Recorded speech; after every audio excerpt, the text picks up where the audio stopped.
Hello, everybody, and welcome in to another episode of the Couch GMs podcast. It is Wednesday, August 23rd, 2023. I'm your host, George Kerth, joined by the one and only Cody Roadcap. Tyler Snyder cannot be with us. He's out hunting for fantasy points in some desert in the Sahara or something. I don't know. He didn't give any specifics. But Cody, how you doing? I'm doing good, George, but I think you're bearing the lead here. How are you doing? Yeah, I'm doing fantastic. I wanted to see how you would intro this one. I'm doing great, Cody. Thank you for asking. Yeah, so if you didn't know, if you didn't follow George on Facebook, Instagram, Twitter, wherever he posts stuff on his personal account, George got engaged last week. If you were here at the podcast, you realized I did it by myself. There was a reason for that because this dude was out, getting a ring before. Well, not he wasn't getting the ring. He was giving out rings before the season. So, congrats to you, buddy. Appreciate it. Giving out rings before the season, getting rings after the season when I win our league of record. It's going to be a good season. It should be, and we're so close. I think we're less than 20 days away from the NFL season kicking off. I can't believe it's almost here. 2 more weeks. 2 more weeks. That means we have a lot of ground to cover too, though, as now we are back to our every week format, as Cody was telling you last week as he was with you by himself. Make sure you don't miss a moment of what we have to offer to you. You can join us on Discord. The link is in the description of the podcast or video you're watching or listening to. And follow us on our social medias. We got more content there coming soon as well. Cody, I think we have to talk a little bit about week 2 of the preseason. So why don't we sit back, relax, and chat?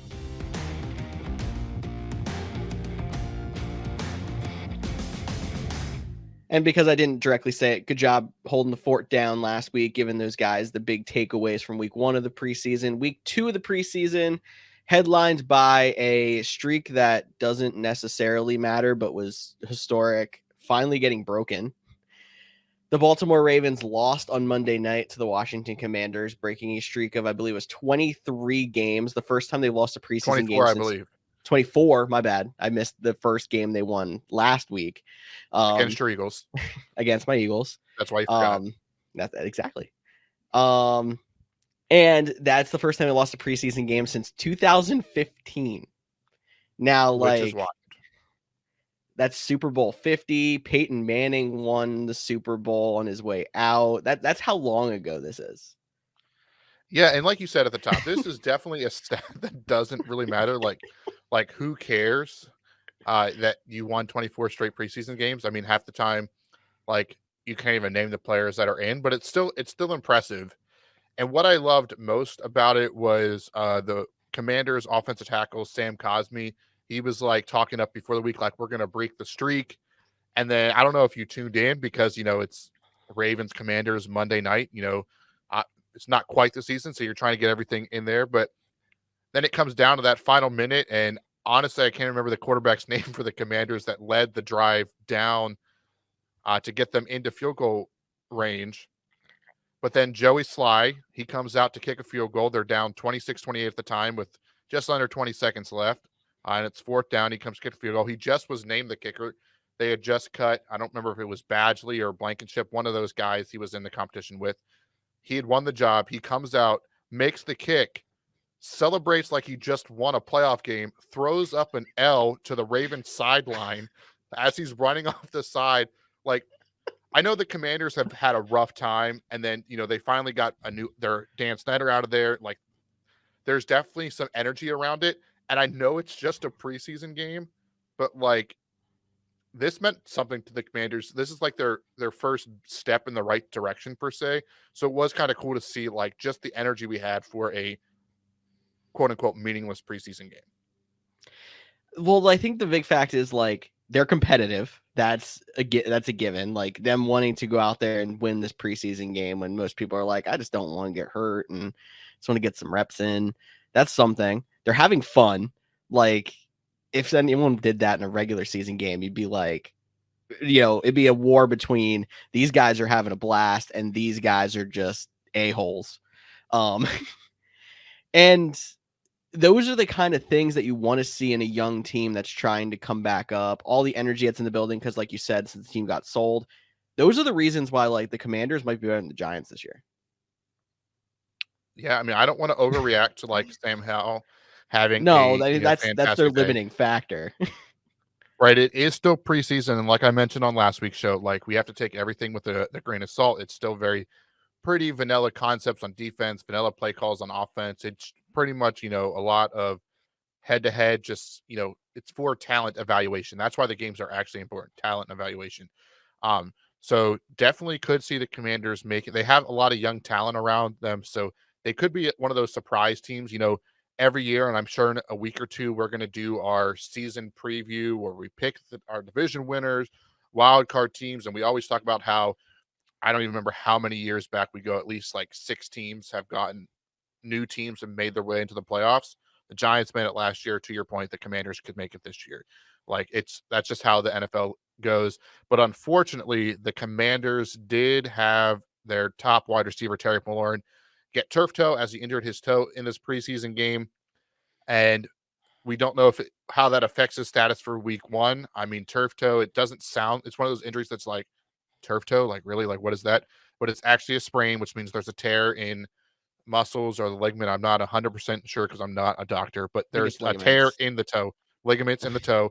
So definitely painful and definitely something he's going to work through. And even if he does play week one, he might not be back to 100%. So as you're drafting fantasy this week, Terry McLaurin wasn't that top guy he was a couple years ago in fantasy, but he was still, a value wide receiver if you were going running back heavy to start or you took a flyer on a quarterback or tight end. So definitely sucks to see Terry McLaurin get hurt this week.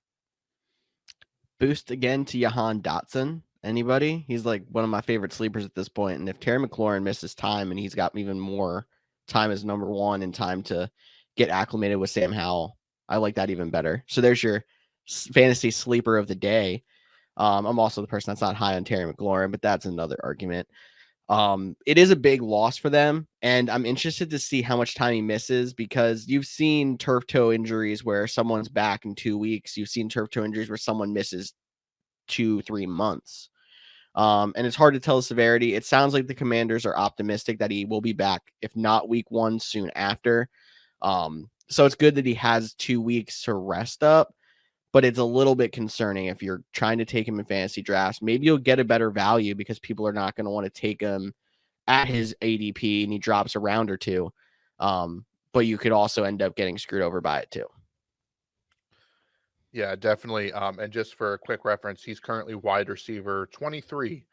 That's where he's going 52nd player overall according to Fantasy Pros. So that's kind of where he's at right now. It'd be interesting to see where he goes the next couple of weeks.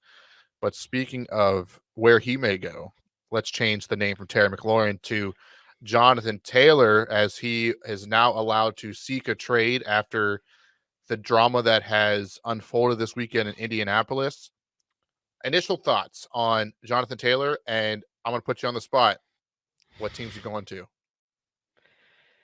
My gosh. I feel like the obvious teams started filling up their running back positions. So like there's gonna be interest out there, and I would have to actually sit down and think a little bit because I didn't even think that he was gonna be allowed to seek a trade.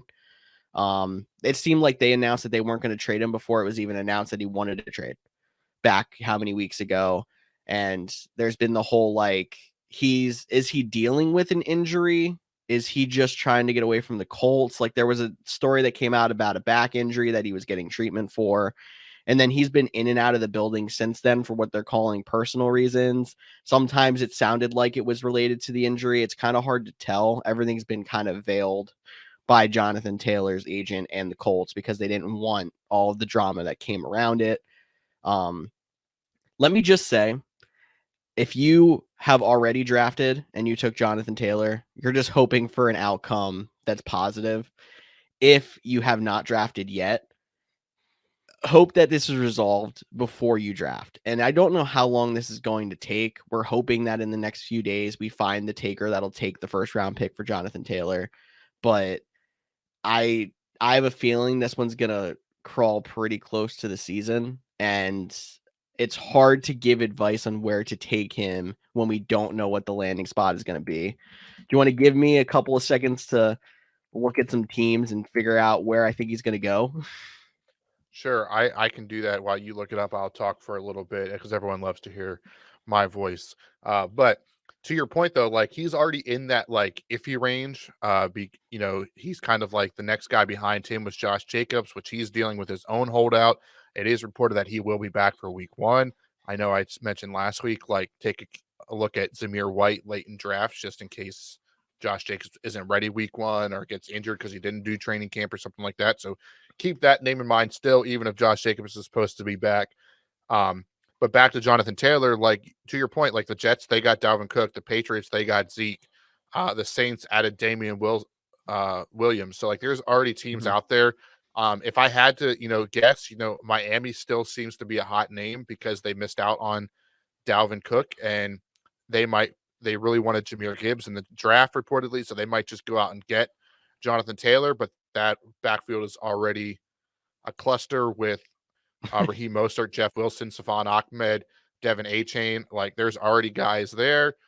If I had to throw some other names out there, like you can't always, go to like Bills Chiefs because like there are competitors like Isaiah Pacheco looked really good, but Jonathan Taylor is a next step up. Same with you expect a lot about James Cook this year, but again, you would think Jonathan Taylor is actually probably a really nice compliment to James Cook. James Cook is a little bit better of a pass catcher, so Jonathan Taylor would fit right in there nicely with him. And then, the Rams, they're always in on making splash plays and trading picks. So that would be like the sleeper team I would throw out there for Jonathan Taylor. Did you come up with any other names while you took a look? Rams is a good one. That's one I hadn't thought of. That's a very big possibility. I think Miami's the front runner. My sleeper pick was Dallas. Because I know that they still have Tony Pollard, but they got rid of Zeke. They maybe, who knows if they're feeling regret. If they are, then like, oh yeah, they'll go out there and try to get another young back that they'll have to pay. Maybe they'll try to, be like, hey, first round pick for Jonathan Taylor. We're a contender. Come here, play hard. We'll think about giving you a contract. And like that, maybe that's not the best pitch to Jonathan Taylor, but if you're not going to make the big contract right away, go try to win a championship. That's the argument I'm going to keep hearing when it's like he's going to go to Philly, but I don't think he's going to go to the Eagles. I just don't see how that will work. Dallas just losing Zeke, finding someone like that to come in. I think it's a long shot, but it's a possibility. Yeah, I mean, everybody just wants him to go to Philly, so you have Taylor and Swift on your lineup. So Taylor Swift, exactly. You're rocking T Swift. But outside I'm the problem, of it's me. I think we just talked about the Commanders. They're making an interesting case too. I mean, they still really like Antonio Gibson, but maybe they wanted to do a splash. So I think there's teams that would still be interested, but will they be willing to go up a first round pick or a pick package that's similar to a first round pick? Plus, you would have to imagine that they're signing him to a contract extension, making him one of the highest paid, if not the highest paid running back. So that's a lot to ask for a team. And maybe it works itself out in Indianapolis because I still think that's a really good fit with him, and I think, with Taylor there, with Anthony Richardson there, Michael Pittman, Alex Pierce, Josh Downs, Jelani Woods, like that's a really good young core. So there is a part of me that still wants him to stay in Indianapolis. I agree. I mean, we'll see how this works out. Hopefully, we'll get some clarity soon as we come up to drafts. Keep you guys up to date on our social media when we hear anything. Quarterback news. Baker Mayfield was named the starter for the Tampa Bay Buccaneers. I don't know if this is out of we're hoping Baker's going to be a rebound and be a solid quarterback for a few years, or if this is just out of they don't have any better options on the roster. Kind of hard to tell. And I actually saw Tampa Bay as a sleeper for Jonathan Taylor as well. I just don't see that one working out. But no, what would you say? I mean, they did sign him in for agency, so he always seemed like he was destined to be the starter. Would not be surprised if Kyle Trask gets a shot later in the season. But I also wouldn't be surprised if Baker Mayfield, excels in this role and actually looks like, starts to rebound from himself. I think it can go both ways. Is this actually the most talented group of wide receivers he's ever played with? I mean, he was with the Rams last year after the Browns, and they didn't have Cooper Kupp at that time. Yep. The Browns, I mean, they had Amari Cooper. No, they didn't. They got Amari Cooper after him. They had OBJ and Jarvis Landry, so that's a solid group. I thought they had Amari. Didn't they have Amari Cooper last year? And didn't Baker start Yeah, with the no, he Browns? was not. He was not on the Browns last year. He was on the Panthers. Oh, that's right. You start with the Panthers. I So mean, all he had was DJ DJ Moore. Moore. But I he mean, has now Evans and Godwin. I it'd be think close. that That's it's probably either the that or it's OBJ and Landry as his best groupings with him. yeah. I would probably, but that was also Cleveland OBJ, which wasn't very Cleveland good. I'd OBJ probably was say not very good. You're right. look, and don't get me wrong, like this Buccaneers team isn't the team that won the Super Bowl with Tom Brady. Like they don't have that stacked of a talent, but they still have some pieces, and the NFC South is very open. And I know Mike Evans just turned 30, but he's still yet to not have 1,000 yards uh in a season. So, and Jameis Winston was like, if he didn't throw 30 interceptions, he would have, got that team to the playoffs too. So I wouldn't rule out the Buccaneers, even though Baker Mayfield doesn't seem like the best option at this time, but he looked pretty good in his stint with the Rams to end the season. So definitely excited. And I think he would also make a great fit for the NFL or for Netflix quarterback series season 2. That's just my pitch for Baker Mayfield to be on that. I wish we would actually know who those quarterbacks are. We just seem to be hearing quarterbacks that declined being on the show and not hearing who actually is going to be on season 2. But I'm excited to see. For sure. One last quick bit of news. Rookie first round pick, wide receiver, Jackson Smith and Jigba did injure his wrist this past week, had surgery on it today. We're recording this on Tuesday. So Tuesday, his week 1 status is to be determined, but Pete Carroll was quoted saying it was a long shot. Now, there wasn't a lot of high expectations for like him to be like the number 1 right away. They still have DK Metcalf. They still have Tyler Lockett. So definitely a miss. But if you had your dynasty draft and you took him, hopefully you weren't planning on starting him in week 1. And if he's, a long shot for week 1, he's probably still worth taking a flyer on in your upcoming fantasy drafts. 100% agree with that one. I think that wraps up our little week 2 of the preseason recap. And why don't we move into a couple of do's and don'ts for your fantasy football leagues?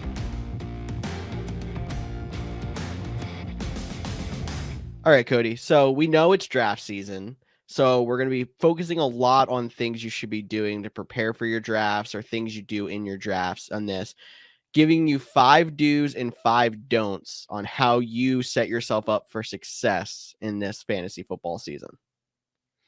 Absolutely, George. And I think you said something important there.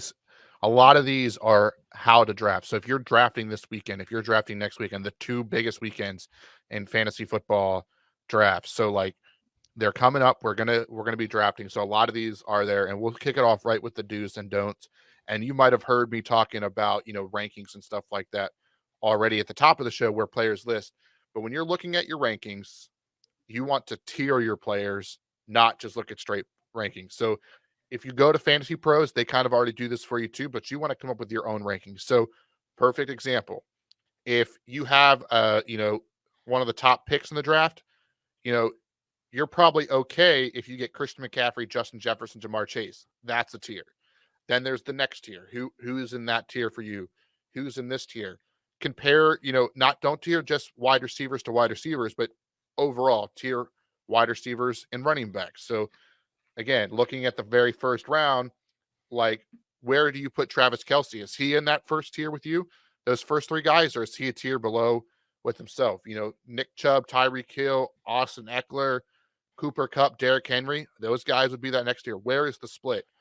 And when you do this, and you don't do this just for the first round, you do this for the whole entire draft. And that way, when you're drafting, okay, these are one of the 3 guys I want to target. So at no point did you ever get to your draft and be, oh, I'm on the clock.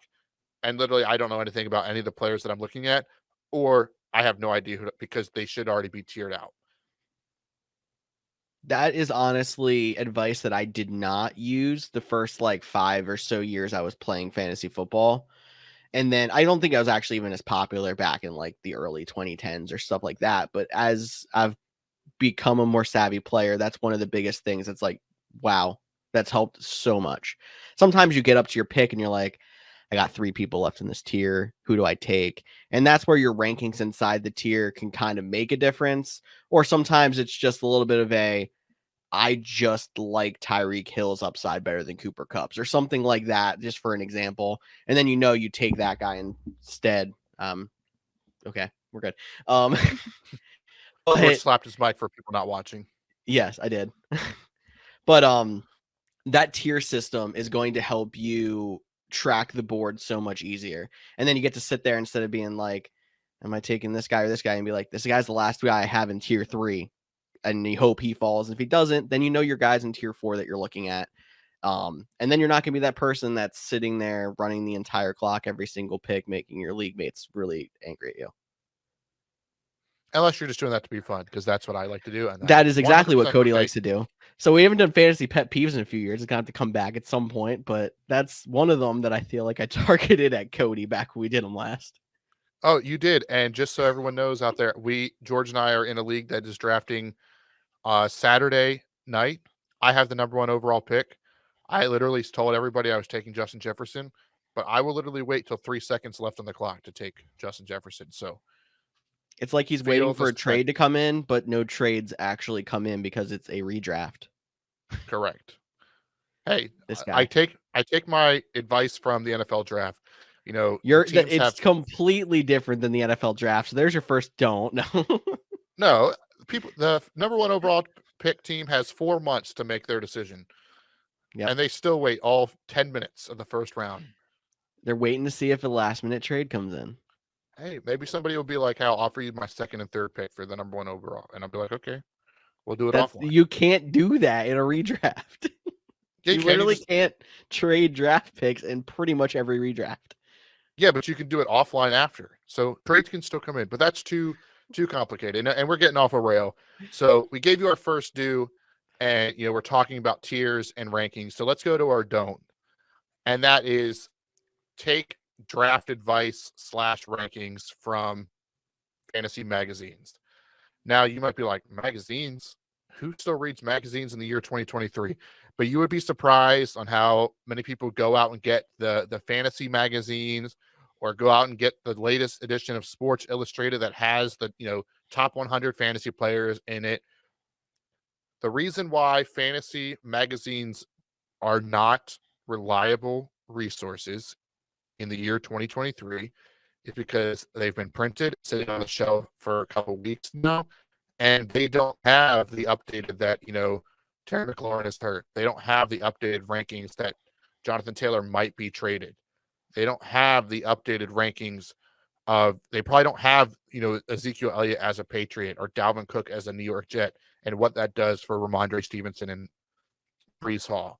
So magazines, you probably didn't read too many anyways, but definitely don't be reading the fantasy ranking ones. This was one that I almost felt wrong typing onto our don'ts list, but just scrolling through Facebook on the NFL pages and the fantasy football pages that I've been a part of, I've seen way too many. Where do I get magazines with fantasy rankings? And it's like, no, definitely just you don't. But no, it's because of them being outdated. So there's plenty of resources out there, even if you're a Yahoo guy and you're just going off of Yahoo's rankings to try to check off and make your tiers. That's good. Fantasy Pros is one of both of our favorite websites to get our rankings and our news from. So you have plenty of places where you can do it super easily on the web. I don't even care if you would print something out, tangibly day of the draft off of a website like that. If you need to have paper in your hand, if you're used to magazines and don't want it on a screen, that's still better than going out and getting a magazine. No, for sure. And I know we're all in the leagues. We're in the ones too, where, draft day is a big deal and all your buddies get together and you walk in with your suit and your briefcase and you whip out the papers or you whip out the laptop and you might have a printout of the latest rankings. But that's the key word there was latest rankings. It's not. Yep. You're printing those out at 9 a.m. for a 1 o'clock draft. Would you go into a draft with your, the best ball lineup or the best ball rankings or your first mock draft when NFL sends you that email in late June, early July? Mock drafts are now open. Yahoo sends it in March now, I think. Would you take those rankings? No. Get the latest. Don't take the advice or rankings from a magazine. And actually, something you just said there jumps right into our do number 2, and that is adjust your rankings or tiers to that specific league's settings. So, like you said, best ball rankings are going to be different than redraft rankings. PPR rankings are going to be different than standard scoring rankings. If you're in a super flex league with, the 2 quarterbacks, that's going to be completely different than a regular league with just a flex, even if it's 2 flexes. Like, you might have to go out there and make 3 different sets of tiers or 4 different sets of tiers, depending on how many leagues you're in for every single league, because the scoring settings are different. It's going to be a lot of work. You can probably use your first set of rankings and adjust things based on like, okay, this one's PPR and this one's not. So you have more value on running backs or whatever it might be. But doing that little bit of extra homework is going to make you more successful across the board in all of your leagues, as opposed to just making one set of rankings and being like, this is the set it and forget it. For sure. And one more bonus tip on top of that is we talked about your league settings. Is it half point PPR? Is it half point or is it full point PPR? Is it standard scoring? Also look at, do you have an IR spot? What qualifies for an IR spot? How many bench spots do you have? That could determine how many backups of, onesie positions like quarterback and tight end you take. If you have an IR spot, maybe you don't take a position as heavy because you're going to take a guy, for example, because it's the first name that came to mind, Jameson Williams. Yes, he's a late round flyer, but he's suspended for 6 weeks. If you can put suspended players on your IR spot, just take him, move him to your IR spot right at the draft, and pick somebody up right at the end. Kyler Murray, he's not even getting drafted. There's a good chance he won't play this year. But what if he does come back? He Fantasy has the potential playoffs. fantasy playoffs, and he's just a guy you took instead of drafting, the 4th wide receiver on the Bengals or the Chiefs or someone that you thought, oh, this is a good offense. Maybe there's a chance. You can still probably get him at the end of the draft after you move someone to your IR spot. It's great advice there, Cody. And now we can move to our second don't, which you talked about the one-off or the onesie position. I think you call them onesie positions. Quarterbacks and tight ends. So if you listened into Cody and I's mock draft 2 weeks ago, we were both in the boat of we drafted the early tight end, didn't take a quarterback till late. Our advice to you is either take a quarterback or a tight end in the first round. It's okay to take one, but do not take both. Do not take both a quarterback and a tight end in the first 5 rounds. I don't know if it was just on my end, but I think the word 5 got cut out. So first 5 rounds, not the first round. It's okay to take a quarterback in the first 5 rounds. And if it didn't, and George said that, I apologize. That's just the life of doing remote recordings. But yeah, first 5 rounds, it's okay to take a quarterback and tight end. Doesn't mean you have to. You don't have to if you want to, bolster a position, or if you take, a risky, wide receiver. Like if you take Cooper Kupp for say, who has potential to be the number 1 guy, but you're not 100% in love with the Rams offense, kind of worried that he's already kind of a little bit been banged up this preseason after being hurt all last year. You want to wait another round to take a quarterback or a tight end. You don't have to reach for those positions. I am, like George mentioned, I do tend to favor the tight end just because, if you can get a Mark Andrews, Travis Kelce, like those kind of guys in the 3rd or 4th round, which is still probably under where they typically go. So you're still getting some value compared to, taking the quarterback. And trust me, it's tempting if you're sitting there at the 112, turn, and you could get Travis Kelce and Patrick Mahomes and just get the ultimate stack, what feels like in fantasy football. But then that really hurts you in positions where you have to play multiple guys. And I think that's the important part is, yes, they're valuable, but you only have to play 1 tight end. You have to play 2 running backs, 2 wide receivers, and most likely a flex. Now, if your league's different, like our dude said, know your league settings. If you're playing 2 quarterbacks, heck yeah, take Patrick Mahomes in the first round because you got to play 2 of them. You're probably taking what, 6 quarterbacks in the first round and a half, 2 rounds? Yeah, like as a league? Yeah, my work league just switched from regular to super flex. So I'm very interested to see, because they were already a league that drafted quarterback heavy early. Yeah. So I'm definitely concerned about how that's going to shake out. So know your settings. But if you're in your standard half point PPR, your standard lineups, maybe you have an extra flex or something like that, but you only have one quarterback and one tight end, don't take one of those guys. Only take one in the first 5 rounds, but not both. Okay, I hope that made more sense now. Sorry if I did cut out when I said that at first, but I think everyone's got that now. Number 3 on the dues list. Look at your mid and late round picks, your flyers, and always try to favor upside with those picks. So the best example that I've heard was Brandon Cooks. Cody, actually, I'll give you credit for this one. If you want to say it, you can. Brandon Cooks is going in the mid to late rounds, but some of the guys around them are like Treylon Burks, somebody who has potential to be an absolute boom player. We might not know a lot about him, but more than likely, when you're drafting that late in the draft, the guy might not even ever sniff your lineup. If he does, he's going to be a bye week fill. He might even get dropped. Go ahead and try to throw your Hail Marys on some guys there, because if you hit big, those are the league winners. Those are the guys we always look back and we're like, can't believe he fell all the way to round 11. He was a starter for him every week, but except for week 1, and he ended up, being wide receiver 12.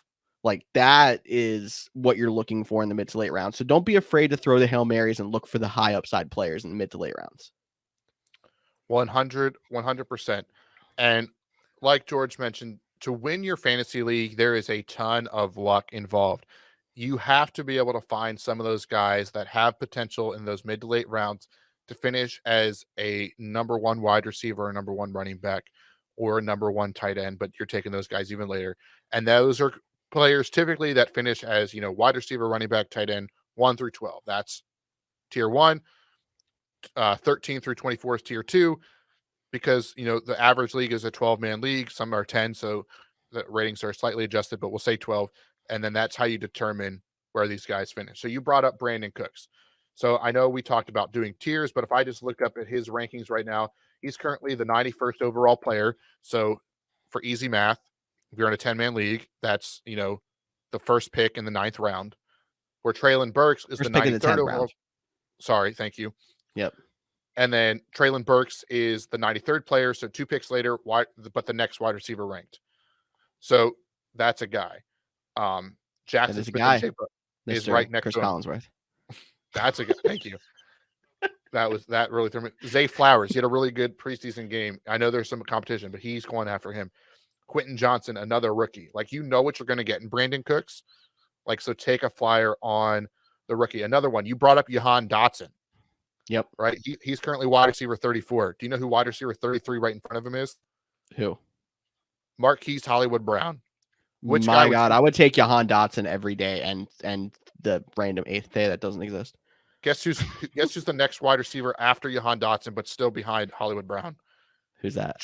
George Pickens. Another guy I would take over Hollywood Brown.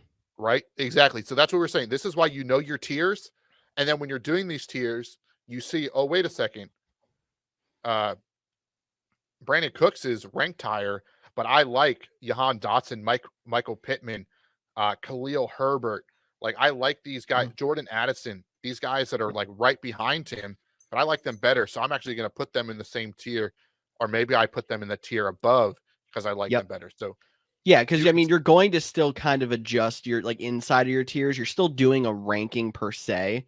So it's either Brandon Cooks is in the same tier as them, but he is the last guy in that tier, or he is the top guy in the tier below them. For sure. And you can kind of see a lot of these do's and don'ts go hand in hand. So you want to make tiers, but then you also want to favor upside and how you set your tiers. And there's all these all throughout the draft. I mean, I could scroll down this list forever and talk about guys, in later rounds, in earlier rounds. If I'll give you one more, I just had it up. Of course, I hit the scroll button way too fast for what I was doing. So let me search the name. It was revolving Brandon Ayuk. So Brandon Ayuk is currently wide receiver 25. The guy right up above him is DeAndre Hopkins. DeAndre Hopkins is on a new team. Yes, he might be the number 1. And we talked about how we like the value of Treylon Burks because he got pushed down to still be that top guy. But, like, even when DeAndre Hopkins is healthy, he's not the guy that we were drafting in the first round 2 seasons ago. No. Like he started that downward decline. So why not take a guy, Brandon Ayuk, who could easily, he might be the best wide receiver on the 49ers. Maybe not the best playmaker, but he might be the best wide receiver. Yeah, exactly. It's very true. Because you don't know, like, he can line up as the wide receiver one in most plays because you have Christian McCaffrey there, who's going to be a gadget player. You have Deebo Samuel there, who's a gadget player. Like, when it comes to what guy is going to line up and run the most routes on that team, it might be Brandon Ayuk. For sure. And the other name that Terry McLaurin was the name that was right above DeAndre Hopkins. And since we talked about him, that's why I got there too. And I would take Brandon Ayuk over both of those. And Agreed. I know sometimes, I will say sometimes you can get too much into upside. Like it's always good to have, one or two guys that you can rely on to be solid. But a lot of the times when you're in the mid to late rounds, especially, you're taking guys for your spot starts. You're taking guys to cover bye weeks. You're taking guys that, probably could get cut if somebody else breaks out. So why not take the high upside? Exactly. And this also can, I mean, we don't have this on the dues, but you talked about like some of your earlier round guys can be your, solid players. Like that's why, like, example, we've loved players like Keenan Allen for so long. Keenan Allen's been pretty consistent as a player for a while. Mike Evans, I mean, he's been a lot more touchdown dependent recently. I guess Chris Godwin's the guy that we're talking about now on that team where, like, we expect him to be the 10-point a game guy. Like, he could be your consistent force. Like, if he's your wide receiver one, later in the draft, you're going out there for upside. And if you end up pairing him with someone like Jahan Dotson, who's either going to get you 4 or he's going to get you 20, you're going to win the weeks that he's getting you 20, and you're going to still be in games the weeks he's getting you 4 just because that other guy is there on your team that's like your anchor. Yeah, and you just mentioned you're going to win the weeks where he gets you 4, and you're going to win the weeks he gets you 20, and you're going to be in the games he gets you 4. Yeah, so guess what? You're going to lose some games. And because it's fantasy football, unless you're playing in a league that doesn't pay any attention but you're probably not going undefeated. So that's why this one might be the most controversial don't, because there's a lot of people that have this actually as a do. But George and I'm 95% sure Tyler's on the same boat with this one. Don't stress over bye weeks. So what if you have 7 players on bye week 7? That's 1 loss. But I would rather have 7 players on bye weeks in 1 week than, 2 players on 2 or 3 players on bye week for 4 straight weeks that I rely on. That's how I view it. That's why when I'm drafting, I tier my players. I take the guys that I think would be the best fit. And yeah, maybe if I'm going to take a backup quarterback, I'll pay attention to their bye week. But even in that case, like George and I were talking before when we were building this list and talking about the show, I was like, if I'm taking a backup quarterback, I'm most likely taking a flyer on someone like Bryce Young, who is going late in drafts. And I'm just looking in the first 2 or 3 weeks, does he look like he has rookie of the year potential? If not, I'm probably cutting him anyway. So at that point, I'm not even worried about his bye week. So for me, there is no point in stressing over bye weeks. Agreed. There's actually, I know I'm 99% sure that Tyler's with us on this as well, because I've heard him openly say before, like, there's been leagues where he's drafting and he's like, I have 4 starters halfway through the draft that I bye week 7. So I'm just going to take this guy that I liked as much as this other guy because he's also got bye week 7. And he'll just literally ride it with an empty kicker spot that week. He'll play some random free agent that he picked up, hoping to get a couple points out of him, tank the 1 week, because then later you're going to be facing someone in week 9 that has 2 buys, and you'll be like, I don't have any buys. I used them all. Yeah. So like I said, it's very controversial. Some people are like, oh, I have to spread my team out. And I'm in the mindset too, where like, yes, I go into fantasy football and I want to win every single week. But if I lose a week because all my guys are on bye, like George mentioned, I have a couple weeks where my opponents are on bye, but I'm sitting with my stacked lineup. Yep. And how many times also have you seen that somebody goes in, it's like, oh, I'm facing somebody that's got 5 buys this week, and they still win? Yeah. Maybe they get a killer performance from Tyreek Hill that week and he puts up 35, and it's like, well, between that and a quarterback getting 20, he already basically beat my team. It didn't matter that he started what's his name from, I don't even know, Arizona, who doesn't have a quarterback, and you got 2 points. Like, it didn't matter. For sure. And like you said, maybe it's a flyer, maybe it's not a guy that you drafted like a Jahan Dotson, but maybe it's a guy like Alex Pierce, the number 2 wide receiver for the Indianapolis Colts. You throw him in your lineup because you have everyone on bye, and he goes off for 3 tutties. Like, you locked into a victory there. Like, it can Yeah. happen, but it's probably not going to, but there's always that possibility. So if don't be the player that, oh, I have everybody on bye, I'm not even going to set a lineup. Still try to set your lineup. If you don't have enough people and you have to skip out on your kicker spot, which shouldn't be on your team anyways, then Okay, go good. ahead and do that. But don't, please, if you take anything away from the Couch GMs podcast, as much as I would like it to be kicker shouldn't be in fantasy football, it's really don't stress about bye weeks. All the advice coming from Cody today. And he did win the battle of kickers are not in the Couch GMs World Cup. Just a little plug there, as that draft is coming up this coming weekend. So we'll have to tell you some results for that next week on the show if you're looking forward to that. We got 2 more do's and 2 more don'ts. Back to the do side of things. This was a Cody special, and I think it actually has some weight to it. Do your homework deeper than just the players and the positions. Meaning, look at some of the teams that have new coaching staffs, some of the teams who have different offensive coordinators. A perfect example is, how are the Eagles going to play differently this year now that they lost their offensive coordinator? A lot of people seem to think it's going to be more emphasis on throwing than running. Does that take any value away from the running backs and whatever value they do, or whatever little value they do have, because they're going to be a split? Take a look and try to see like what kind of murmurs are coming out of camp for some of these teams that are in transition and coaching staff, and what kind of sleepers come out of that, and what kind of guys you want to fade because of what you're hearing. No, you brought up a good point. You mentioned the Eagles. Like, obviously, if you don't, and some people might be like, coaching changes happened 6 months ago. Why are you talking about them now?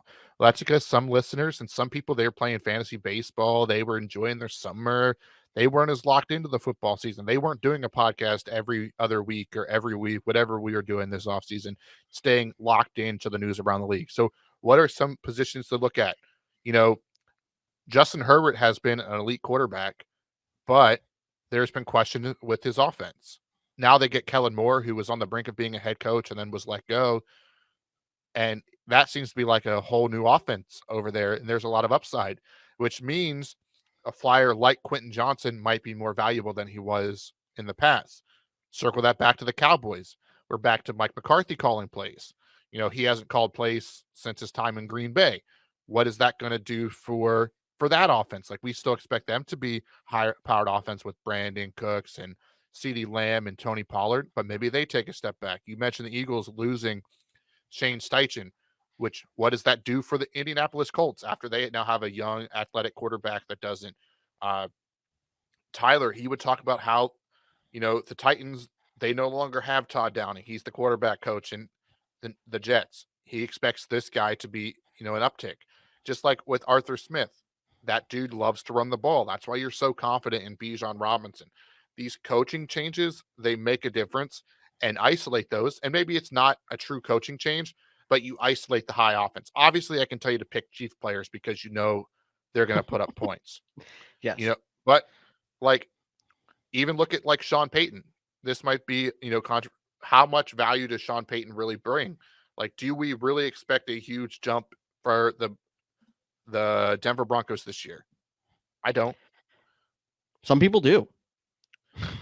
Like, some people think that he is going to save the Denver Broncos, but I don't see it. I think they're still going to struggle this year. Maybe I'm completely wrong. Maybe I'm off bias. But like I have to address this one too before you step up, because I was one of the people who was very bullish when like they first made that move, and I've really definitely come back down to earth. I think like the recency bias of like this exciting move happened is kind of worn off. It's they should take a step up, but it's not going to be that big of a step up. And from where they were, that little step up is not really worth your time for the most part in fantasy. All right. Here, I'm gonna do a little fun, interesting thing for you. All right, hit me. Which coach do you think will have a bigger impact? Okay, ready? Ready. Coach A, all-time record, 152 and 89, has a Super Bowl win, has 9 seasons making the playoffs. Okay, Mhm. that's Coach A. Coach Mhm. B is overall 155 and 97, Super Bowl win, and an ad wanted to pop up as I'm reading the stats, and has 11 playoff seasons. So meaning he made the playoffs with games over with being more than 500. So that's just a quick. I could go further, but I'll just stick with those 3 stats. Which do you know who the 2 coaches are? And 2, which one do you think will have a bigger impact? And if Are you they want me to both tell you, new coaches? well, no, I mean they have over 200. No, I mean like They're new to their team now this year. not to this team, but we've talked about both of them already on the show. So that's your biggest hint. I I feel like one of them has to be Sean Payton because we just literally brought him up and you said you're going to do this, but I can't really point. I'm going to say he's B. I think he's had 11 playoff appearances. He's A. So He's he's the A, so he's only a 9. and Okay. you want to know B? Yeah. B is Mike McCarthy. Okay. So like if you look at it I mean, over I would say impact in general, it's going to be Sean Payton, even though like if I just knew the numbers, I would have said it was going to be Mike McCarthy. that's dude, I mean, and some of it is probably Packers bias. Like I'm not because like I feel like Mike McCarthy was super underrated his whole time with Green Bay. So I will 100% admit that as, but like I feel like Mike McCarthy's a better coach. He just wasn't branded as well as Sean Payton, where Sean Payton was branded as the offensive genius. And I'm not saying he's a bad coach. Like don't hear what I'm not saying, but that's why like I've always been like, I think he locked into like a really good system. Like he was ahead of the curve with the passing attack. Like he kind of lead the short game passing it, but he hasn't taken that next step to evolve. Like I think at one point he was the Sean McVay, but Sean McVay has continued to evolve his offense where Peyton is still trying to do what he did with Drew Brees.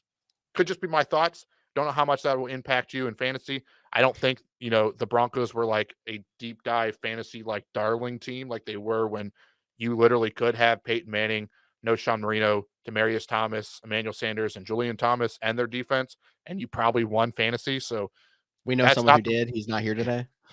yeah, that's not this Broncos team.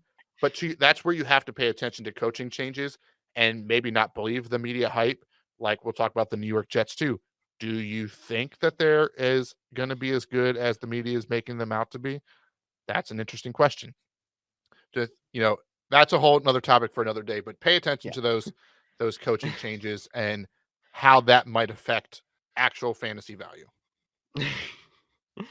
All right. So that was a bit Sorry of for my a rant. deep dive and confusing question. And I mean, that's something that, like, if you're kind of new to the game, just listen to kind of what we're saying, kind of peek around at a couple of things where it's like, oh, I know this guy tends to favor running the ball. This guy tends to favor passing the ball. And just like, put a little bit of stock into it, but it's not something you have to like know at a mastery level to have For sure. success.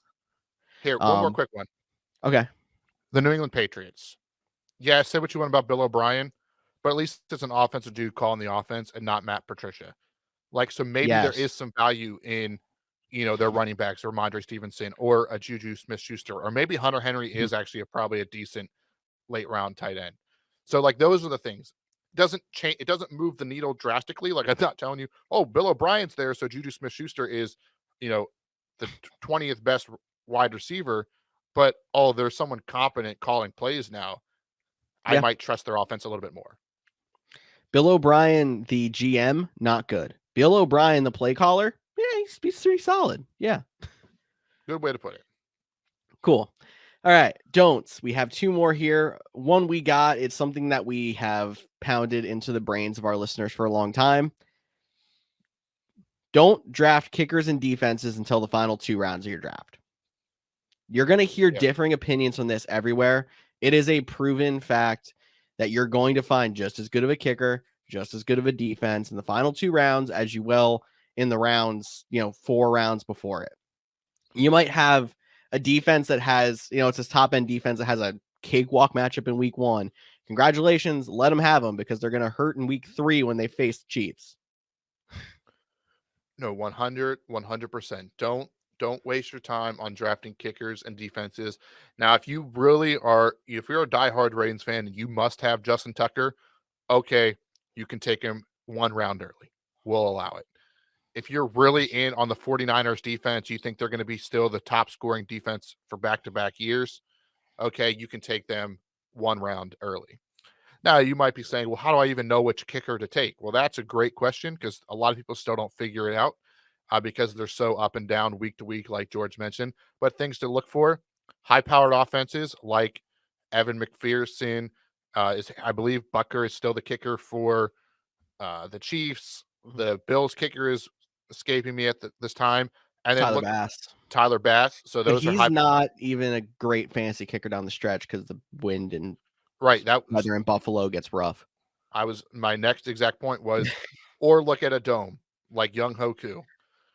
Young Hoku is always going to be one of the best because he's a great kicker in a dome. And he plays at least 8 games in a dome. Plus, the Saints are in a dome. So, he has division matches in the dome. So, he plays a ton of games in domes. He has 2 division matchups outside in warm weather states. Yeah.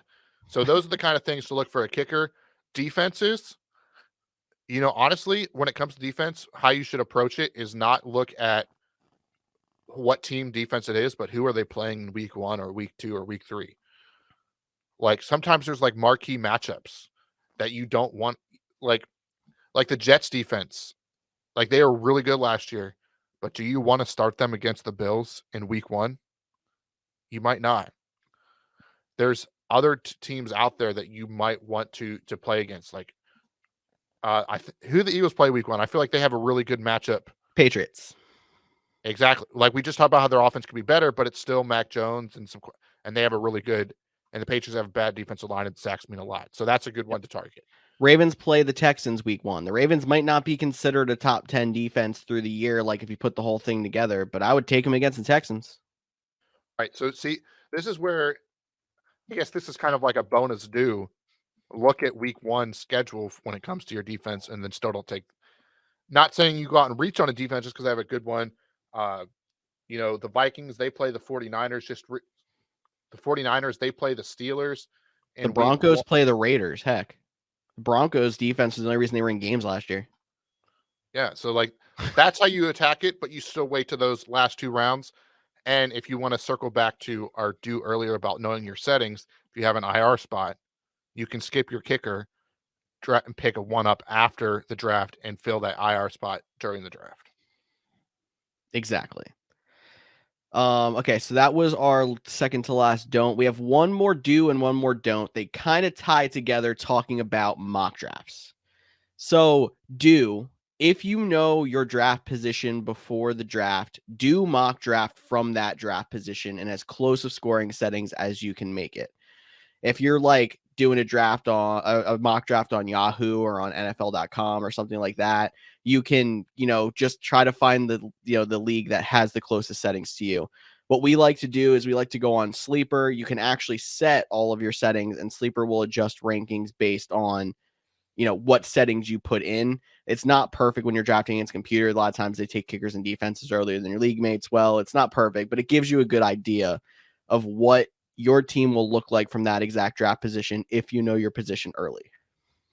For sure. And I'm going to give you a bonus tip right there. So if you're drafting this weekend and you're doing your mock draft, say you have the 7th pick and your home platform is NFL.com. Well, make a free account on Sleeper, Yahoo, ESPN, and go do a mock draft from the 7th pick because every software has different rankings. That can help you build your tiers. What guys can you get on ESPN or Sleeper that you can't get on NFL.com? How does that affect where you think it? Because at the end of the day, it's about taking the players that you value at the right position. So while it might be a reach on your home platform, it might be a steal on some other platform. So that's why, going back to our earlier tips, it's important to tier your players, know your league settings, and make sure you mock draft. My favorite example of what you just said there is Dameon Pierce from last year. So by the time we got to the week before the season started, Dameon Pierce was the starter. He was this big electric rookie. And Yahoo, they had him going mid-second round. Absolutely ridiculous for what his ceiling was. Like, he was going to be solid. He wasn't bad. He was not a second round running back. NFL.com, his ranking didn't really move. He was still going in like round 8. So like, you missed out on a solid player if you kind of tried to wait it out on your drafts rankings when he probably should went like what, round 6, maybe round 5.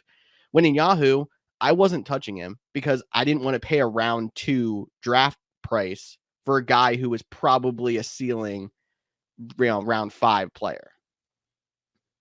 Yeah, and yes, some people are going to skyrocket at the end. It happens every year. Once we get through cuts, if you're doing that last week or somebody gets hurt, and Dameon Pierce, when healthy, he was actually a top 12 running back, so he had some good value. So if you got him in rounds 4, 5, 6, or even round 3, it wasn't terrible. Obviously, he got hurt, which kind of stunk, but that's what, to George's point, like, that was a guy that was completely different in 2 different settings. Yep. Another guy that I feel like is so variant depending on your platform is the guy you're debating in the first round. In some leagues, he's the 3rd best running back, and that's Nick. Behind Bijan Robinson is like the 5th or 6th.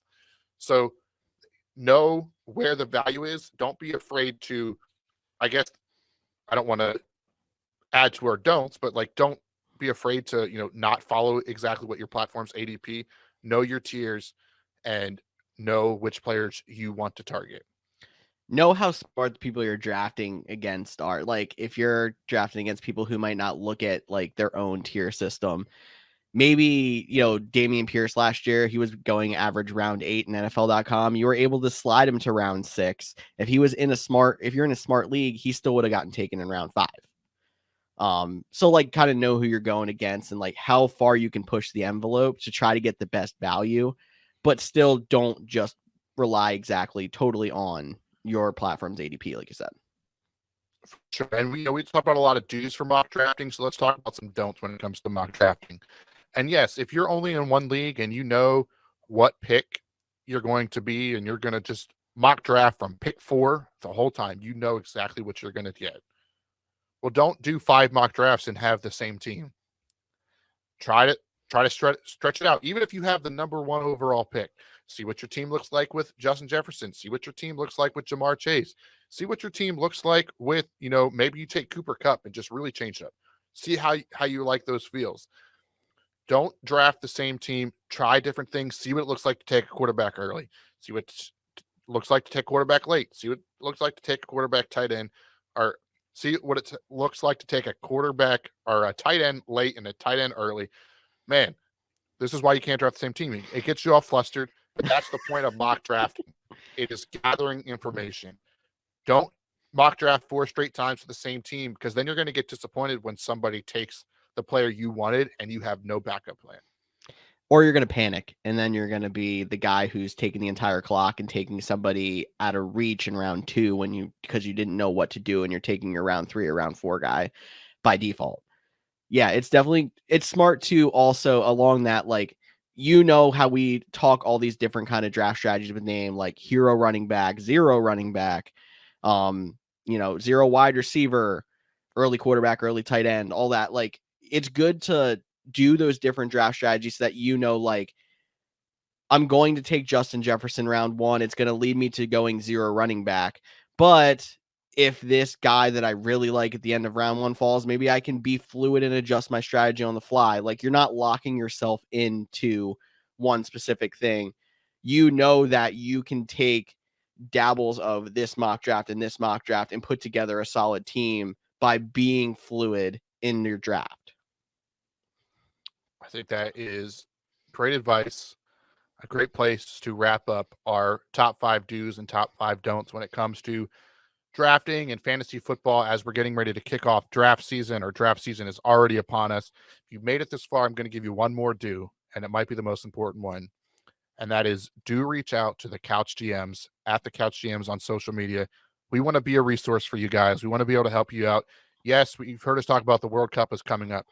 And if somebody that we're playing against shoots us a DM like, hey, I'm really debating between who I want to take, here. What is your guys' thought? Do you have any insights? We're not afraid to give the information. We're not afraid. If you're doing your draft, I mean, I can't promise that we're, available 24/7, but if you say, hey, I got 2 minutes on the clock, here are these two guys, one of us will try to respond with a pick. The Couch GMs is a resource, and do reach out to them. Yes, it is, Cody. We're everywhere at the Couch GMs. Looking forward to talking some World Cup next week and getting us prepared in the final week before the NFL season kicks off. Tyler Snyder couldn't be with us. I hope he found his fantasy points in a forest in the Sahara. But for Cody Roadcap, I'm George Kerth, and we will talk to you all next week. Boom. Nice. Choo-choo. I got mixed up.